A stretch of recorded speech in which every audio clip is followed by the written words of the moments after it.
Pour avoir plus de contenu, Sur les finances et l'éducation patrimoniale, abonnez-vous à la chaîne. plan P. Nous voilà pour la dernière heure. On a parlé toute la journée d'immobilier, on a parlé des CPI, on a parlé de l'MNP, de colocation. Là, on a parlé un peu de marchand de biens aussi, d'opérations. Ouais. L'idée aussi, c'était de voir quasiment tout le champ d'immobilier aujourd'hui. On reçoit Alexandre de chez CEO, CEO de chez Baltis. Wow. C'est la fin de C'est la journée. dernière heure, c'est la dernière heure. Non, mais j'essaie de me concentrer. Précise, on a la moitié de plan P, c'est la dernière heure.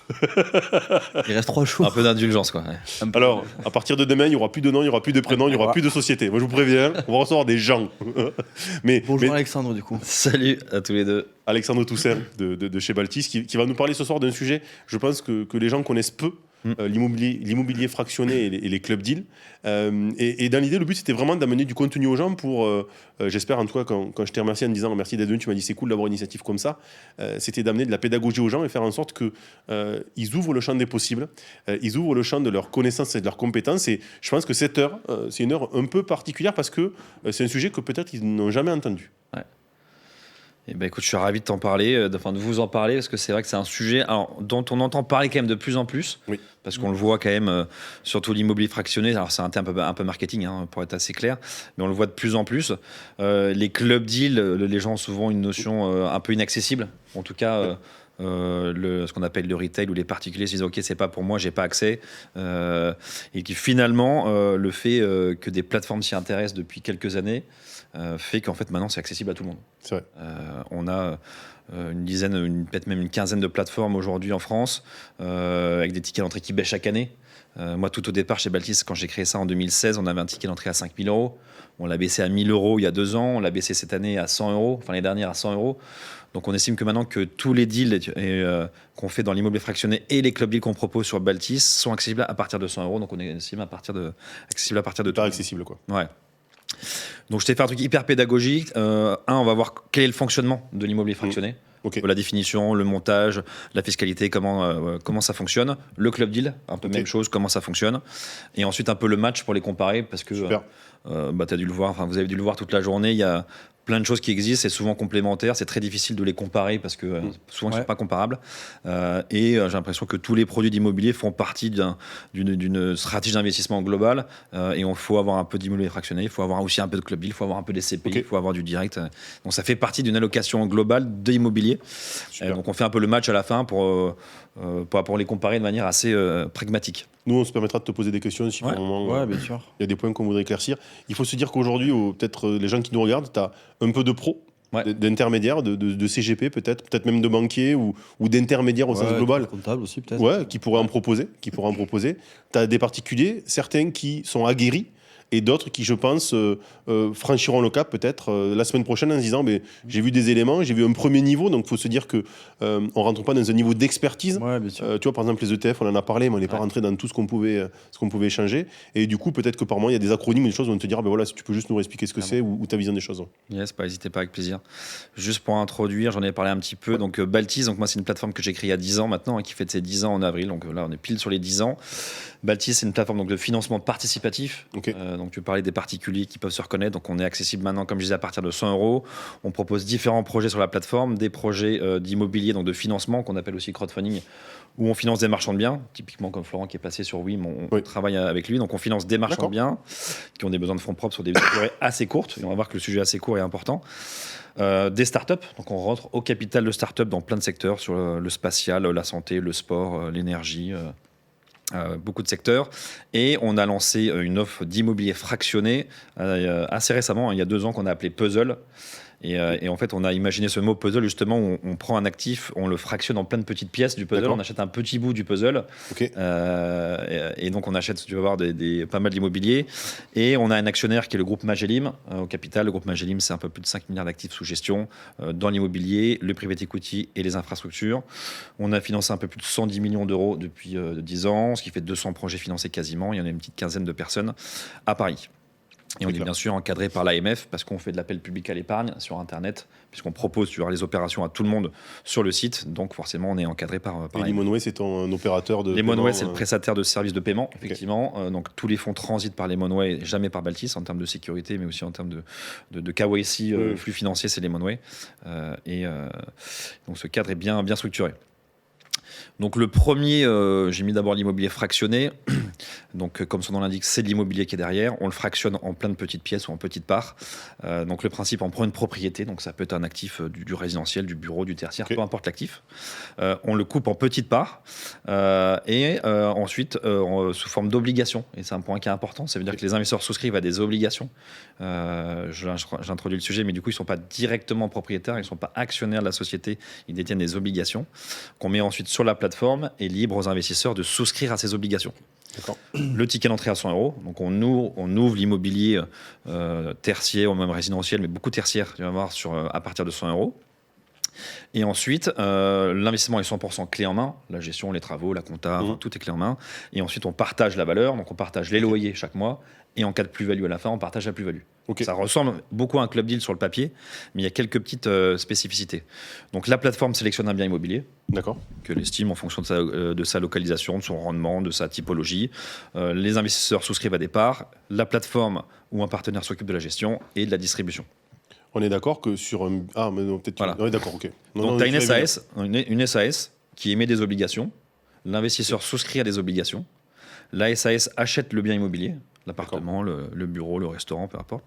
Le locataire verse ses loyers à la SAS. Et la SAS verse sous forme de coupons. Vu que ce sont des obligations, on verse des coupons. Souvent, alors, dans la présentation, il y a beaucoup de souvent, parce qu'il y en a qui font du trimestriel, il y en a qui font différentes classes d'actifs. Donc nous, c'est du coupon qui est mensuel, qui est adossé à ce que paye en réalité le locataire. On les reverse aux investisseurs. C'est un peu la différence des SCPI. Si je comparais, sans comparer, mais la SCPI qui a le versement trimestriel, et, alors tu es détenteur d'une part, mais là tu es détenteur d'une obligation. Là, tu fais des versements mensuels. Ce qui nécessite quand même aussi une gestion en interne des flux. Et... là, tu passes. Nous, on a un outil tech qui permet de le faire facilement. On a le loyer qui tombe, on a 1 000 € qui tombent par exemple. On appuie sur le bouton, ça divise au prorata auprès de tout le monde. Donc on déduit nos frais, les frais, la fiscalité et autres. Ensuite, mais c'est assez facile. Donc on peut avoir 200, 300 investisseurs. On a un bouton sur lequel appuyer, c'est tout. C'est le fait d'avoir moyenne d'ailleurs La durée moyenne, tu vois, après dans le petit schéma, la durée moyenne, elle est entre 4 et 7 ans pour être large.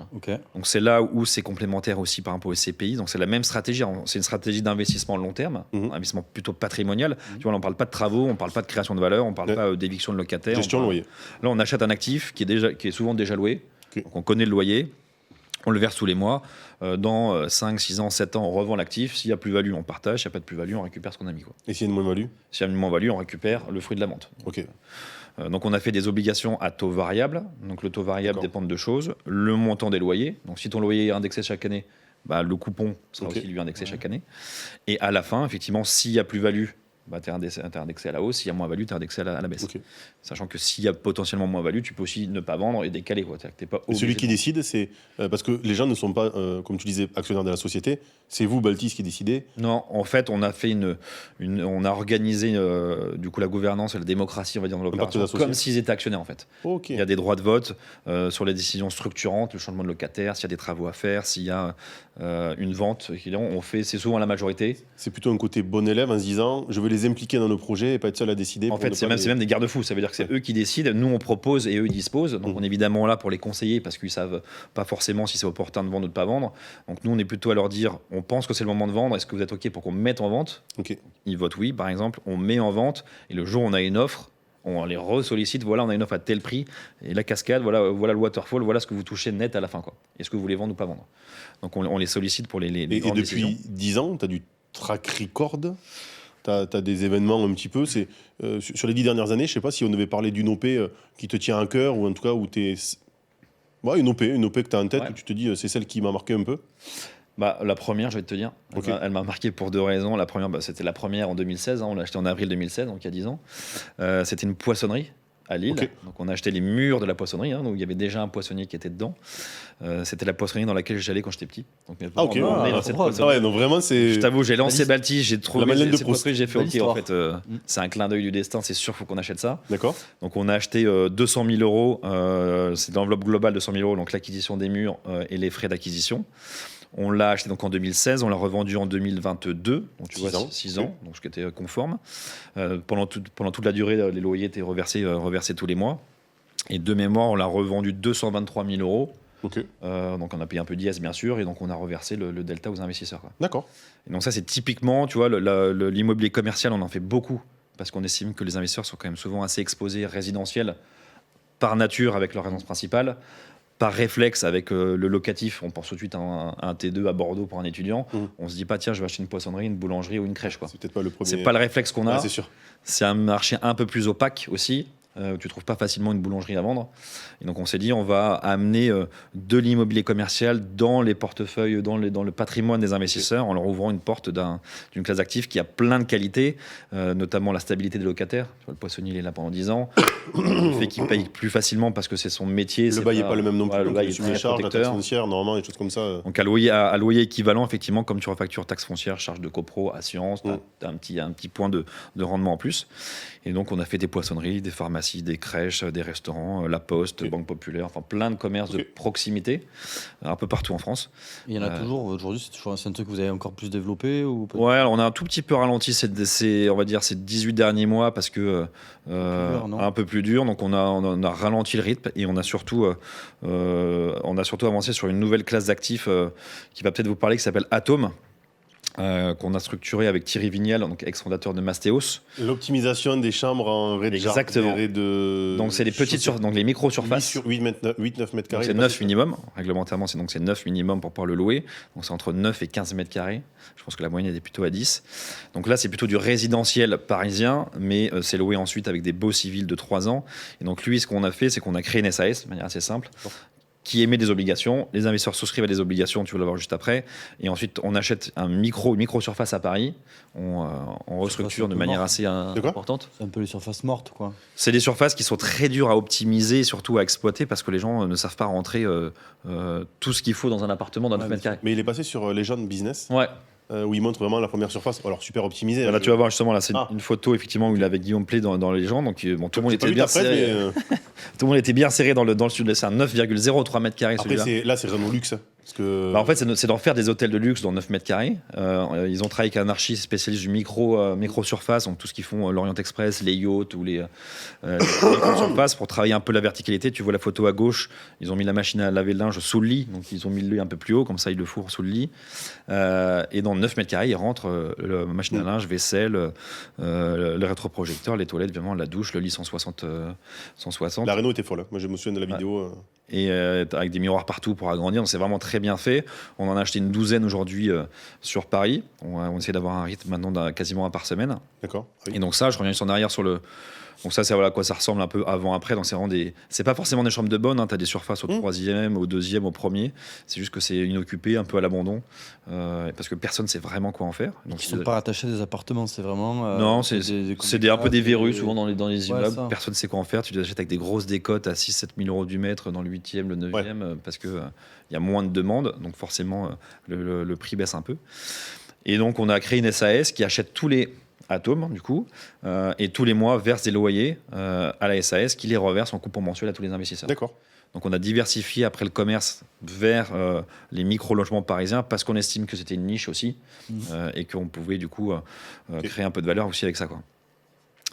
Donc les Tu veux dire que ce fonds Atome, aujourd'hui, tu es toujours en ouverture, en fait. Ouais. Y a pas de... En fait, c'est là aussi la différence avec une SCPI, c'est pour pouvoir maîtriser la collecte. C'est pas un fonds qui est ouvert où tu souscris quand tu veux. D'accord. Les émissions obligataires sont étanches les unes des autres. Donc là c'est fermé. Demain, enfin vendredi, on a un nouveau dossier qui sort, rue Pierre Sémar. Je crois que c'est 158 000 euros, tout inclus. On ouvre, on collecte 158 000 euros et on ferme. Et les obligations sont rattachées aux biens.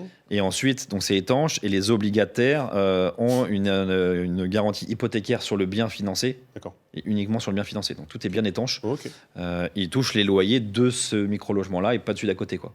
Très clair. S'il n'y a pas de loyer sur celui-là pendant un mois, eux ne toucheront rien pendant un mois, par exemple. Comment tu communiques quand du coup tu as une OP qui arrive, tu la valides, donc il va falloir que tu collectes. Tu communiques sur quoi? Tu as une communauté de personnes, tu diffuses sur les réseaux Nous, on communique une semaine avant, de manière régulière, une semaine avant, qui présente tout le projet, l'appartement, les plans, le BP, ce qu'on va en faire, la surface, le prix mètre carré, enfin toute la data room est en ligne. Ensuite, 7 jours après, ça ouvre. Généralement, ça va quand même assez vite. On parle de quelques heures maximum. C'est dans la journée, ça se clôture. Donc, on a notre communauté Baltis. Donc, on a à peu près 18 000 sur la plateforme, 19 000 maintenant. Tous ceux qui ont découvert Atome sur M6, sur Légende et autres, qui nous rejoignent parce qu'ils veulent aussi investir à partir de 100 euros dans un micro-logement. Et tu vois, on distribue du 7,5 par an, de manière mensuelle. Et donc voilà, on essaie d'en faire un par semaine. Alors, on est plutôt à 2 par mois pour l'instant, mais on accélère sur 3 par mois et bientôt 4 par mois. Ok. Et toujours en micro-logement parisien qui verse du 7, 7,5 en termes de rendement, quoi. Et ça n'a pas vocation à être vendu, c'est vraiment à être loué en tant que tel. Ça a vocation, là on est plutôt sur des durées entre 4-5 ans en cible. Ouais. L'idée c'est soit on crée un gros portefeuille d'une centaine d'appartes et on les revend à un opérateur hôtelier ou para-hôtelier qui cherche à agrandir son parc dans Paris intramuros, soit une foncière qui vient chercher du rendement. Soit on revend par arrondissement aussi, il y a des hôtels qui veulent s'agrandir autour de leur hôtel.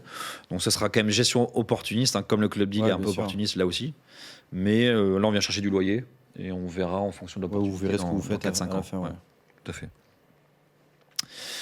L'autre avantage de site immobilier fractionné, c'est que nous, on fait aussi donc, toujours des puzzles sur des deals beaucoup plus institutionnels, sur des gros deals auxquels on n'a pas accès du tout par la taille.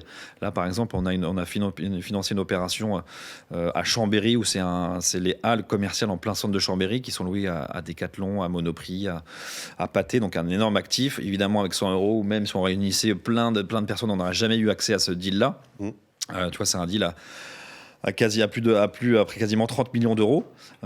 Et on a rendu ce dossier-là ouvert à partir de 100 € quand d'habitude il n'est pas accessible. Donc là, tu as 3 co-investisseurs, tu as une SCPI qui met 2 millions, une banque qui met ses fonds propres à hauteur de 2 millions et un fonds professionnel qui met 11 millions d'euros.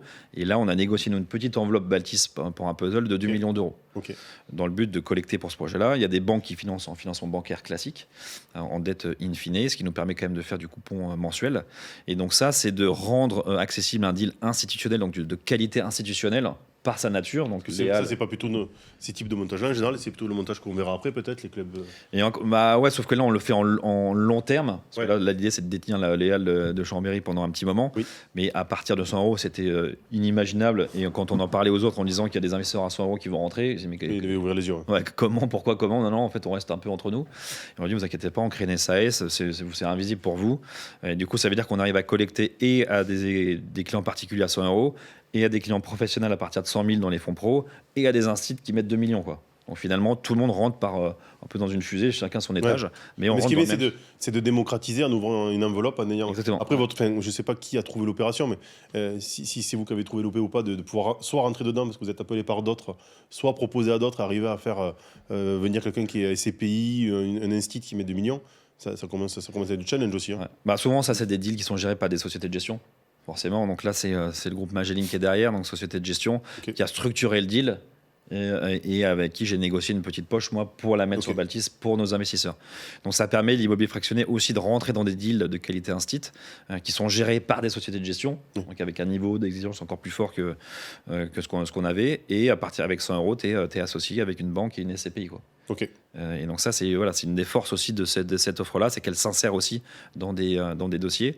Et en termes de flux, un peu la même chose. On a une SAS qui s'appelle Puzzle dans Chambéry parce que c'est le nom de la ville, qui émet des obligues, les investisseurs souscrivent, on rentre dans la SCI qui est commune avec les co-invest, on achète les halles, les locataires des 4 Monop, Fnac payent des loyers, ça remonte, on leur distribue. Donc assez classique. Très clair. Donc des tensions long terme, coupons mensuels, souvent quand même des actifs tertiaires, et soit tout seul, soit avec des instituts.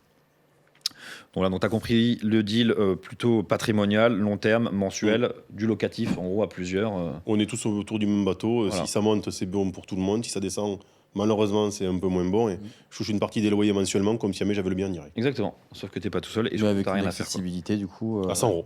À 100 €. Et surtout, tu n'as rien à faire, mais tu décides quand même des grandes orientations quand il y a besoin.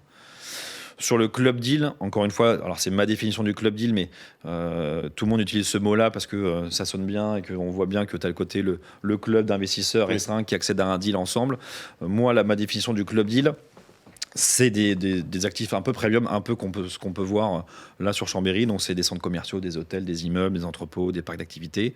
Souvent, on parle de tickets d'entrée à 50 000, voire à 100 000 €. Donc, ça reste quand même une destination d'investisseurs qualifiés ou professionnels. Et c'est ce que j'ai mis stratégie. C'est souvent, alors c'est pour ça que je t'en perds, parce qu'il y en a qui ont d'autres définitions. Moi, c'est création de valeur. Un club deal, c'est acheter un actif. C'est faire des travaux, c'est faire un changement de destination, c'est avoir une activité pour créer de la valeur et revendre derrière. Plutôt du marchand de biens plus que du locatif long terme. Donc la plateforme, elle sélectionne un bien, pour le coup, elle structure son véhicule, il y a toujours un véhicule intermédiaire. Elle le fait soit toute seule, soit avec un partenaire. Donc, c'est-à-dire qu'on peut faire son propre club deal tout seul de notre côté, ou on peut s'adosser à un institut qui le fait, on prend une petite participation chez lui.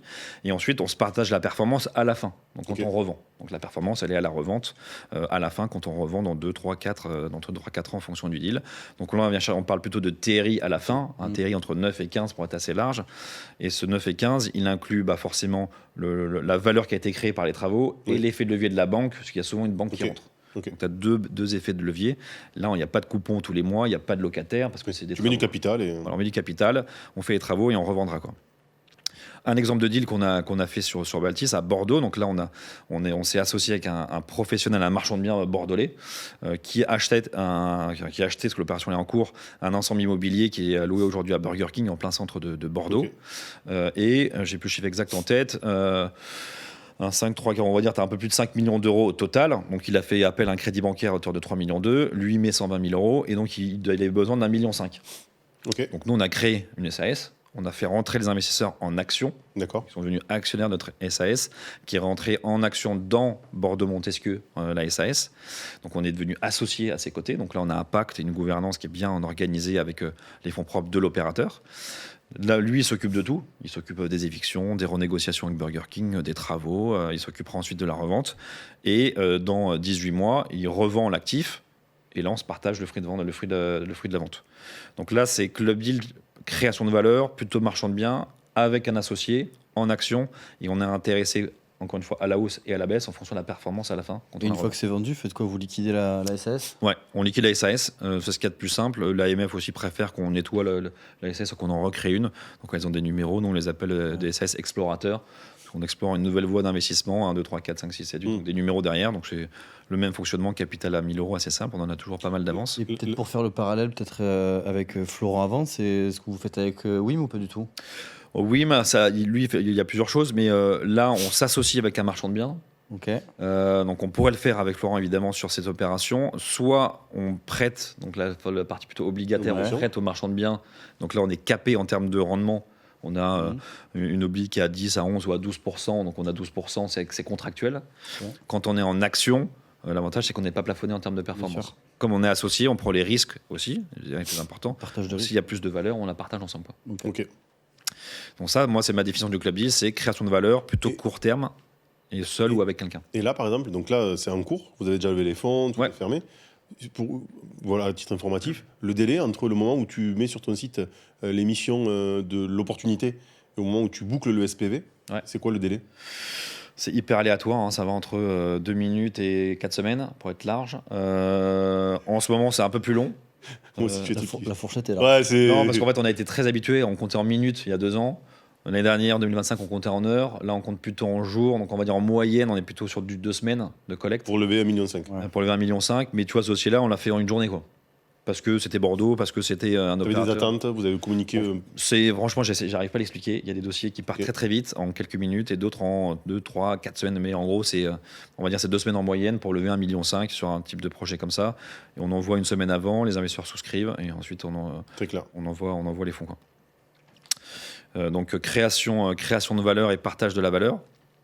Et si on essaie de faire un petit comparable du coup, déjà sur les avantages, il y a le ticket d'entrée. Donc maintenant qui est même plus un avantage parce nous on a mis 100 euros des deux côtés pour plus que ce soit un frein. C'est pas la moyenne du marché. Ça, on va dire, je pense que la moyenne était plutôt à 1000. Okay. Ça reste quand même plutôt bas. Oui, c'est accessible. On est rare à être moins de 1000, pardon. Donc on va dire c'est plutôt 1000 maintenant.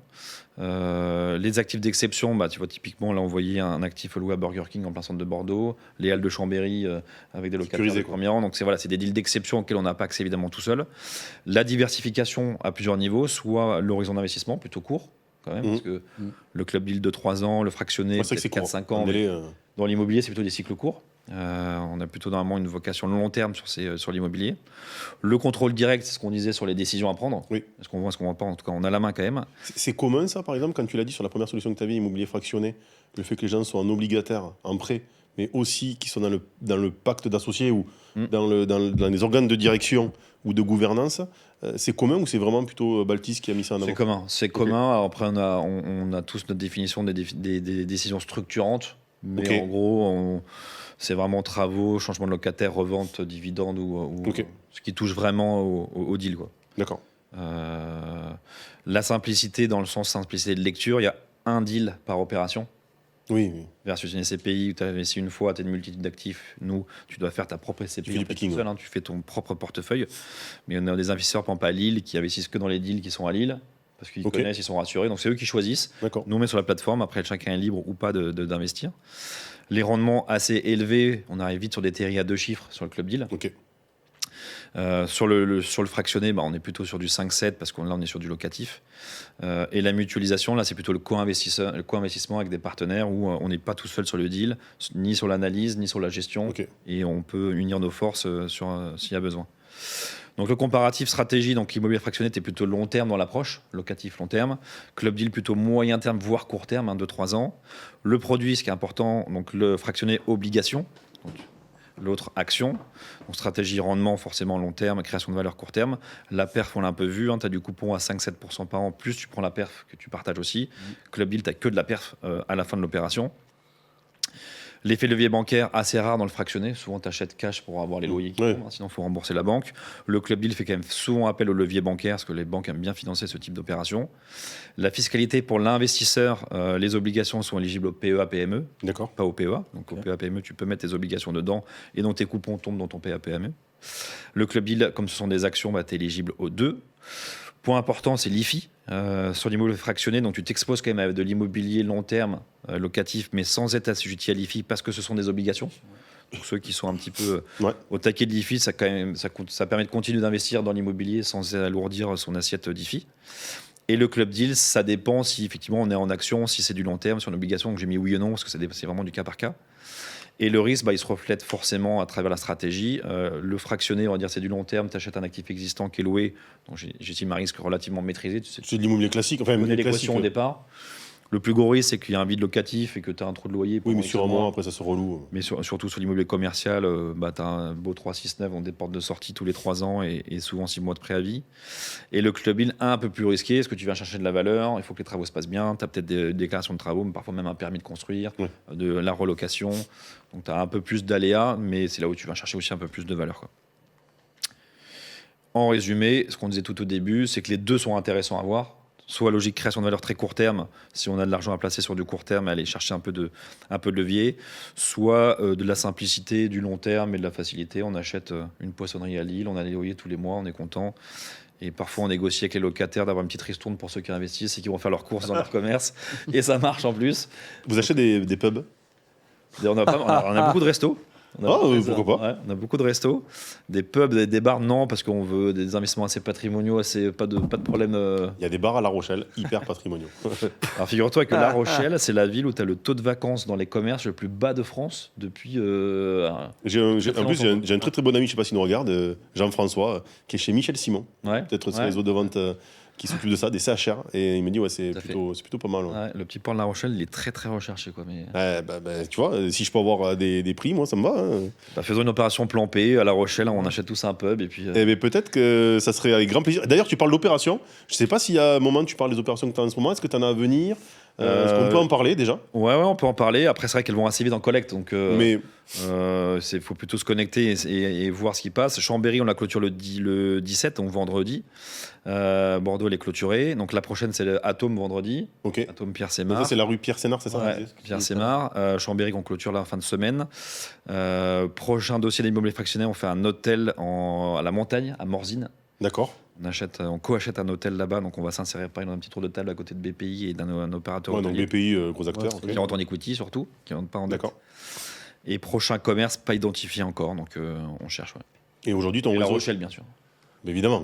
Et je pense que c'est plutôt il faut que tu aies un brasseur, il faut que tu achètes les murs d'un brasseur, je pense. Tu fais ta bière direct. Tu sais qu'à La Rochelle, ce qui est connu chez nous, c'est Merlin, mais pour le café. Et peut-être qu'il faudrait une marque de brasserie à La Rochelle qui sont mondialement connues. Ça s'appellerait pourquoi pas Barrier. Barrier ou Plampé, tu vois, Plampé bière, la bière Plampé, la blonde pour le matin, la blanche pour l'après-midi, tu vois. Et surtout la bière B, Mais bien sûr, non mais C'est un concept. Déjà, il y a Winnie qui s'y est mis. Winnie Antonio, il a fait une marque de bière. Mais non, mais ok. Et aujourd'hui, le rythme d'opération que tu peux faire chaque année entre l'immobilier fractionné, les clubs deals. Donc là, les gens, le but, c'est qu'ils aillent s'inscrire sur le site Baltis pour voir les opportunités. Ouais. Mais sur une année, on va dire 2025, tu arrives à faire combien d'OP? 2025, on en a fait 57. Ah ouais, quand même. Une par semaine en moyenne, donc c'est assez soutenu. Donc ça arrête. Parce que vous avez. Du coup, j'ai vu qu'il y avait quand même des équipes assez consistantes, mais tu arrives à analyser les dossiers en une semaine. Tu as les analyses de dossiers. Ça va être combien? Non. En fait, on a un pôle qu'on appelle un pôle projet qui source, analyse, passe en comité les projets et les met sur la plateforme. Et tu as le pôle collecte de l'autre côté, donc les clients directs, les CGP, les banquiers privés, la communication qui collecte. Donc nous, le deal, on le reçoit bien en amont. Souvent, quand la promesse est signée, on reçoit le deal, on le prépare. Ensuite, on l'envoie sur la plateforme, c'est entre 4 et 7 jours à l'avance, et ensuite les investisseurs ont le temps de souscrire. Et au niveau du taux de validation entre ce qu'on vous envoie, d'ailleurs, comment vous sourcez alors, je pense que les gros deals, vous avez des relations avec les intervenants, donc Ouais. on vous appelle pour dire voilà, j'ai un tour de table, ou peut-être vous, je voudrais y participer. Ou... Ouais, c'est plutôt à nous d'essayer de négocier, Ouais. faites-nous une petite place, quoi. Ouais, Donc, s'il vous plaît. Parce qu'en s'il fait, vous plaît. parce qu'on va communiquer quand même un peu sur le projet, donc il faut Ouais. qu'on dévoile quand même le prix d'acquisition, qui sont les Ouais. locataires, combien ils payent, donc on doit dévoiler un peu le dossier, donc il faut Ok. être sûr qu'il n'y ait pas de choses confidentielles. Typiquement, là, il y a des loyers de monop, etc., donc on n'a pas pu communiquer exactement, donc il y a des petites, parfois des données un peu sensibles, confidentielles. Donc là, on négocie plutôt une place. Sinon, après, c'est plutôt no deal, on bosse beaucoup avec des courtiers. Ok. Courtier, apporteur d'affaires. Les marchands de biens, l'avantage, c'est qu'un marchand de biens, il y a une récurrence, il fait 5 opérations par an. Donc si on a 10 marchands de biens fidélisés, Oui. on a nos 50 opérations qui sont là. Les startups, on en fait une dizaine dans l'année, donc beaucoup plus dur à trouver parce qu'on est assez exigeant sur les critères, sur la R&D, la techno, le développement, donc on en fait une dizaine dans l'année. Et le fractionné, on en fait, les atomes, on va accélérer clairement cette année, mais au total, ça fait une soixantaine d'opérations, je pense que 2026 aussi. Parce que l'atome, tu disais, rythme 1 par semaine? Là, on en fait un par mois pour l'instant, on passe à 2 par mois en ce moment, et on voudrait en faire une par semaine, une opération par semaine. Ok, donc c'est vraiment la volonté Donc de une devenir un gros pilier. Ok. Donc ça fait pas mal de boulot et à suivre aussi derrière parce que tu as les actus, les remboursements, les coupons. Ouais, ça doit être. Puis le nombre de gens augmente avec le nombre d'opérations, j'imagine. Ouais. Et aujourd'hui, est-ce que tu as des multi-investisseurs? Voilà, la personne qui investit depuis le début, je sais pas, sur la poissonnerie à Lille, est-ce qu'elle en a fait 10 opérations ou comment ça se passe? Là, la moyenne, c'est un peu plus de 3 maintenant. On a passé les 3,1 en moyenne projets par investisseur. Il y a beaucoup de projets court terme, donc là forcément les gens réinvestissent plus facilement parce que du coup ils sont remboursés, ils recommencent, versus le long terme où il y a un peu moins de récurrence. Et on a entre 100 et 150 nouveaux investisseurs par semaine qui nous rejoignent. Et qui viennent découvrir pas mal, hein, une start-up, du fractionné, du financement court terme. On a aussi diversifié dans les chevaux, dans l'eau, dans pas mal de secteurs. Pour être un peu une plateforme assez généraliste qui fait plein de projets. On ne va pas être le leader d'un dernier projet, mais plutôt expert de plein de choses. Okay. Et être un peu le supermarché d'investissement où tu fais tes courses en fonction de ton besoin fiscal, patrimonial, de risque. Et tu parlais de start-up, parce qu'on n'en a pas trop parlé. Ouais. Aujourd'hui, start-up, tu finances. C'est quoi ta dernière start-up financée? On finance de 2 façons exactement comme les fractionnés. Soit on fait ça tout seul de notre côté, on trouve une start-up et on investit. On a fait dernièrement une start-up qui s'appelle Fogo qui fait des radiateurs. D'accord. J'adore ce genre de boîte industrielle avec de l'innovation. Donc il a créé. Il y a quoi? Il y a de l'IA dedans, il y a de la il a créé une nouvelle matière, un espèce de béton fibré qui part très vite en chauffe et qui maintient la chaleur. Et ensuite qui retombe beaucoup plus lentement, donc économie d'énergie, modulable à l'infini, donc tu fais la forme que tu veux, la couleur que tu veux, la matière que tu veux. D'accord. Et de l'IA dedans pour piloter. Si tu n'es plus dans la pièce, il voit que tu n'es plus dans la pièce. Il voit que tu te lèves tous les jours à 7h du mat, il chauffe à partir d'un petit peu avant. Donc ça, start-up industriel, nous on en a beaucoup et c'est un peu ce qu'on privilégie. Et on fait aussi du co-investissement aux côtés de fonds, d'institutionnels. Où là, on a fait une levée de fonds pour une boîte qui s'appelle Ascendance qui travaille sur le premier avion hybride électrique. Aux côtés de gros fonds de l'aéronautique, à côté de Safran, à côté de BPI bien sûr, où là, il y avait 15 millions d'euros. Et pareil, j'ai réussi à gratter une enveloppe d'1 million d'euros. Pourquoi investir aux côtés de fonds institutionnels? Ok. Ouais, donc tu as quand même. La personne qui vient, elle a une capacité ou une profondeur d'investissement qui est quand même assez large entre l'immobilier fractionné, le club deal, la start-up. Ouais. On peut aller dans beaucoup de choses. Logiquement, elle doit trouver ce qu'elle cherche. Et voir, on va aussi, exactement, on va lui permettre aussi de découvrir d'autres classes d'actifs. Donc, depuis 1 an, on s'est associé avec un partenaire qui s'appelle Pur Sang Invest, qui est le spécialiste de l'investissement dans les chevaux de course, dans l'élevage de chevaux de course. Et on finance en obligataire l'acquisition de chevaux. En gros, on a syndicalisé, on a fait une copro, en fait, les chevaux, ils sont sur des copros. Donc, on finance l'acquisition d'un cheval. Le cheval, il part dans un haras, il est élevé pendant 18-24 mois, ensuite il court, et s'il est revendu, on se partage la plus-value du cheval. Et ça, c'est faisable dans tous les actifs ou pas? Bah, en fait, ouais. Tu peux les voitures? Les voitures de collection. Les voitures, les exactement. montres. Ah, bien sûr. Nous, alors, je sais que ça existe. Il y a une société qui avait fait les montres, je crois. Ouais. Les voitures, on voit peu. Et nous, c'est qu'avec un Flo, qui est un de mes associés, qui lui est fan de voitures, on parlait en disant, mais on aimerait bien avoir un fonds en disant, mais j'investis dans une voiture. Cette voiture, bon, mais alors oui, il y a une règle d'assurance, mais pourquoi pas un peu de location parce que je peux la louer et après je la revends. Par exemple, on parle de Porsche.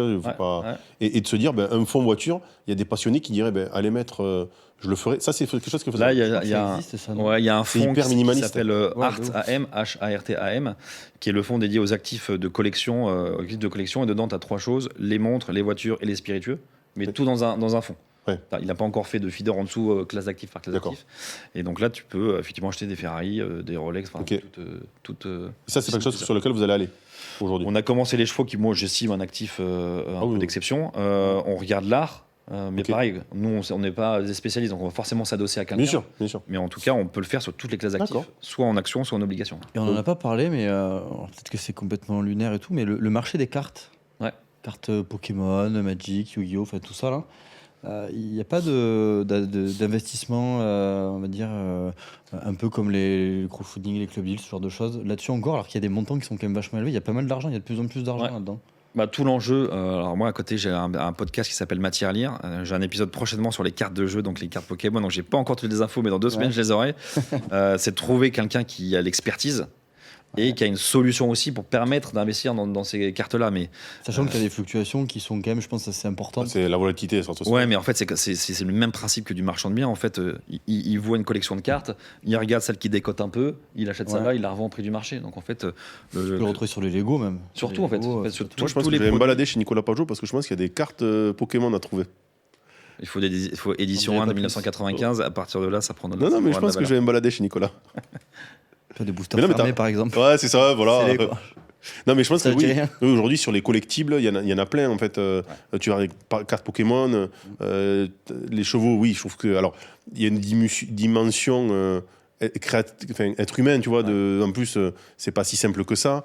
En fait, aujourd'hui, c'est vrai qu'il n'y a pas de fin. En fait, tu pourrais aller. Non, mais tu vois, les chevaux, comme je disais, effectivement, c'est du vivant. Mais du coup, tu peux. Là, le week-end dernier, j'étais dans un des plus beaux haras d'Europe où il y a les poulains et qui sont là-bas en train d'être formé, on va dire.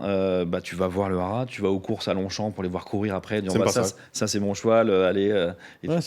Tu vis vraiment l'investissement un peu différemment, un peu comme les voitures, les montres ou le vin où tu peux le voir, tu peux. Je trouve ça une expérience en fait. Ouais, c'est ça. Exactement. Et ça parle, tu vois. Alors qu'il y a certains objets d'investissement qui parlent peut-être moins aux gens. L'immobilier, ça parle, le cheval, ils connaissent, et ils connaissent aussi les chevaux d'exception. Alors peut-être pas les noms, mais ils voient que. Ça représente une petite partie du patrimoine, bien sûr. C'est 10% max, évidemment, toute cette classe d'actifs-là. Mais en tout cas, ça permet de découvrir un secteur, de s'immerger dans un univers souvent qui est passionnant, parce que tu n'as que des passionnés en face. Que ce soit les montres, les voitures, le vin ou les chevaux, c'est que forcément des passionnés en face. Tu as des vaches aussi, tu as des moutons, vraiment tout est fractionnable en termes d'investissement. Et en face, tu as des passionnés, donc c'est génial de les rencontrer et discuter avec eux. Moi, j'ai trouvé ça passionnant. Je ne sais pas si tu as des choses que tu voulais rajouter. Non, plutôt merci d'avoir organisé cet événement. Bravo, parce que. C'est quand même physiquement aussi, c'est lourd, j'ai l'impression. Tu dis pas là, vous êtes en pleine forme. C'est cool d'aborder tous les sujets parce qu'en fait, on est tous concernés par quasiment tous les sujets. Les impôts de demain, réduction d'impôts, on est tous concernés. L'immobilier, l'assurance vie, les PER, les enfants. En fait. On a vraiment voulu faire quelque chose de très très large. Déjà, je te remercie parce que tu viens sur une classe d'actifs, d'investissement qui, à la base, quand on peut lire, peut-être, on se dit immobilier fractionné, club deal, c'est peut-être pas simple. Moi, je trouve que tu l'as bien résumé. En fait, c'est des gens, ils le voient au quotidien. C'est juste que la mécanique est un peu différente et qu'elle leur permet d'être plus accessible avec des choses qu'avant, ils ne pouvaient pas faire. Comme tu disais, le chalet ou le programme que tu as en montagne, inaccessible pour le commun des mortels. Ou comme des fois des immeubles qu'on voit à Bordeaux, l'immeuble à Bordeaux. Je pense que oui, d'accord, mais c'est... même si on avait la meilleure volonté du monde, ce serait compliqué. Tu l'as dit, les chevaux. Et nous, ce qu'on a voulu, c'est donner de la pédagogie aux gens pour leur dire, il y a plein de choses qui existent. Et il y a d'autres choses qui existent surtout. Il y a d'autres choses qui existent. Moi, je sais que mon fils de 20 ans, il regarde, et à un moment, il voulait ouvrir sa culture financière en disant, alors, il entend parler de la crypto, donc, parce que ça, c'est un effet de mode. Il a entendu parler des ETF. il a entendu un peu parler d'immobilier, mais entre tout ça, il me dit je sais pas trop ce qu'il y a. Et le but, c'est aussi un peu ça, c'est de se dire, à la fin de la semaine, j'espère que les gens se diront, ok, j'ai compris plus de choses. Alors oui, il faudra suivre tes newsletters, le podcast Matière et Lire, et regarder un petit peu ce que vous faites pour plus creuser, parce qu'évidemment, en 45 minutes, on n'a pas le temps de tout voir. Mais le but, c'était vraiment de mettre un premier vernis. Ouais. Et avoir en tête aussi que toutes ces solutions-là, enfin beaucoup, les tickets d'entrée baissent. Et aujourd'hui, vu le contexte, il est encore plus urgent de diversifier. Et c'est souvent grâce à ces plateformes-là que tu peux diversifier aussi plus facilement. Il faut diversifier. C'est vrai. Et donc les tickets qui baissent, c'est plutôt une bonne nouvelle pour tout le monde pour diversifier plus facilement. Mais Plan P, c'est un peu dans la. De toute façon, c'était un peu dans la suite logique de nous, ce qu'on publie, ce qu'on véhicule en termes d'images sur LinkedIn. Contenu. Et puis même sur les clients, je pense qu'on a un peu la même philosophie, c'est-à-dire travailler sur une vision d'ensemble. Pas que sur de l'investissement, il y a tout, il y a de la fiscalité, il y a de la transmission, il y a de l'investissement, il y a des classes d'actifs, il y a les enveloppes, il y a la structuration, les entreprises, la rémunération, il y a tout un tas de choses et finalement il n'y a pas d'événement aujourd'hui qui prend le temps de parler de tout ça. Alors oui, c'est très éprouvant pour nous, de manière générale. C'est cool, après c'est cool. Mais c'est très chouette parce qu'on franchement, on rencontre beaucoup de gens et puis il y a beaucoup de trucs, d'éléments intéressants, de solutions qu'on découvre, de discussions qui sont profondes, donc ça c'est cool. Et donc merci vraiment d'être venu, c'est vraiment très cool de t'avoir eu. Écoute, avec grand plaisir. Et j'espère que sur les prochaines éditions, parce que c'est sûr qu'il y en aura des prochaines, on sera là. Ouais. Pourquoi pas autour d'un cheval, peut-être, que tu nous dises ça c'est mon cheval, il est là, voilà ce qu'il a fait. On fera on fera ça à distance. On mettra le studio à Longchamp. On a dit à Florent que peut-être on se déplacerait sur un appartement, peut-être qu'on pourra se déplacer sur une écurie ou sur une école de formation pour voir un petit peu ce que ça donne. Et... Tu fais une espèce de petite navette Plan P qui tourne en France. Ouais, je serais ravi, honnêtement. Grave, je serais ravi. Ouais. Franchement, je serais ravi. La Plan P mobile, quoi. Nickel. Je vais encore te remercier. Je vais vous dire merci pour ce soir. On va se voir demain matin, 9h. On aura 2 intervenants, dont un que vous connaissez depuis lundi matin, Nicolas Pajot, qui ne sera pas modérateur cette fois-ci, mais intervenant avec Jonathan Calfa. Demain, c'est vraiment la journée fiscalité, société. Et demain matin, c'est créer une holding, intérêt et limite. Donc, on se dit à demain matin, 9h. Nous, du coup, on va finir un peu plus tôt ce soir. Je pense que la régie derrière, ils sont contents. Ils doivent commencer à sourire en disant ok, c'est cool, on a fini plus tôt. Merci à tous et à demain. Merci, bonne soirée, à demain. Merci, salut.